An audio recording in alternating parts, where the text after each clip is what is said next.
ಏ ಸಾವಣ್ಣ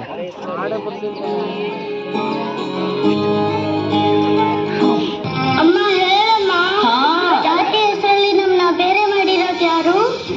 ನಂಗೆ ಗೊತ್ತಿಲ್ಲ, ಇದನ್ನೆಲ್ಲರೂ ಒಪ್ಕೊಂಡಿದ್ದಾರೆ. ಯಾವುದೋ ಪುಸ್ತಕದಲ್ಲಿ ಬರ್ದಿರ್ಬೋದು.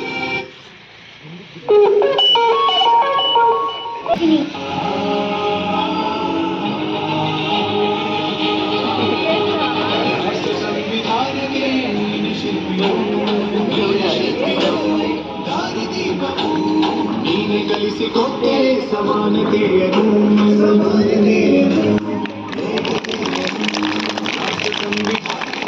ನೀನೆ ಶಿಲ್ಪಿಯು, ನೀನೆ ಕಲಿಸಿಕೊಟ್ಟೆ ಸಮಾನತೆಯನ್ನು.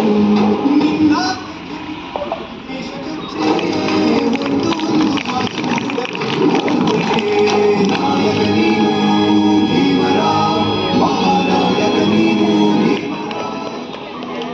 ನಾಯಕ ಭೀಮರ, ಮಹಾನಾಯಕ ನೀನು ಭೀಮರ. ಮುಂದೆ ಜನರಿಗೆ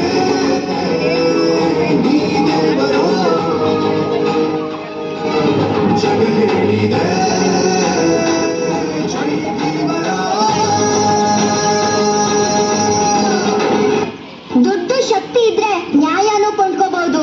ಇವತ್ತೆಲ್ಲ ನಾಳೆ ಇಡೀ ವ್ಯವಸ್ಥೆನೆ ಬದಲಾಗತ್ತೆ. ಎಲ್ರಿಗೂ ನ್ಯಾಯ ಸಿಕ್ಕೇ ಸಿಗುತ್ತೆ.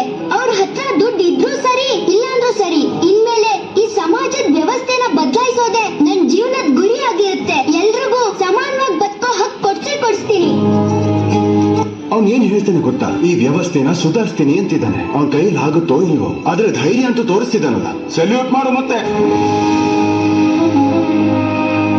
ಸಂಕಟದಲ್ಲಿ ಬಂದೆ ಆಗಿ ಆಧಾರ, ಆಗಿ ಆಧಾರ, ಆಗಿ ಆಧಾರ.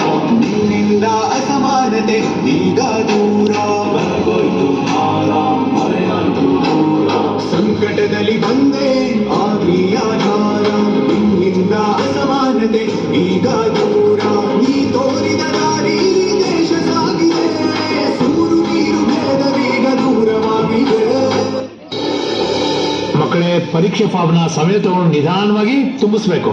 ಮೊದಲನೇದಾಗಿ ನಿಮ್ಮ ಪೂರ್ಣ ಹೆಸರು. ಗುರುಗಳೇ, ಪೂರ್ತಿ ಹೆಸರೇನ್ ಬರೀಲಿ? ಭೀಮರಾವ್ ರಾಮ್ಜಿ ಸಕ್ಪಾಲ್ ಅಂಬಾವಾಡೇಕರ್ ಅಂತನ? ನಿನ್ನ ಪೂರ್ತಿ ಹೆಸರನ್ನ ಹೀಗೆ ಬರಿ, ಭೀಮರಾವ್ ರಾಮ್ಜಿ ಅಂಬೇಡ್ಕರ್ ಅಂತ. ಅಂಬೇಡ್ಕರ್ ನಿಮ್ಮ ಉಪನಾಮ ಅಲ್ವಾ? ಅದನ್ನ ನಾನ್ ಹೇಗ್ ಸೇರಿಸ್ಕೊಳ್ಳಿ? ಸೇರಿಸ್ಕೋ ಭೀಮ. ನಿನ್ನ ಗುರುಗಳು ನಿನಗೆ ಕೊಡ್ತಿರೋ ಉಡುಗೊರೆ ಅಂತ ತಿಳ್ಕೊ. ಜೀವನದಲ್ಲಿ ಹೀಗಾದ್ರೂ ನಿನ್ನ ಗುರುಗಳನ್ನ ನೆನಪು ಮಾಡ್ಕೋ ಭೀಮ.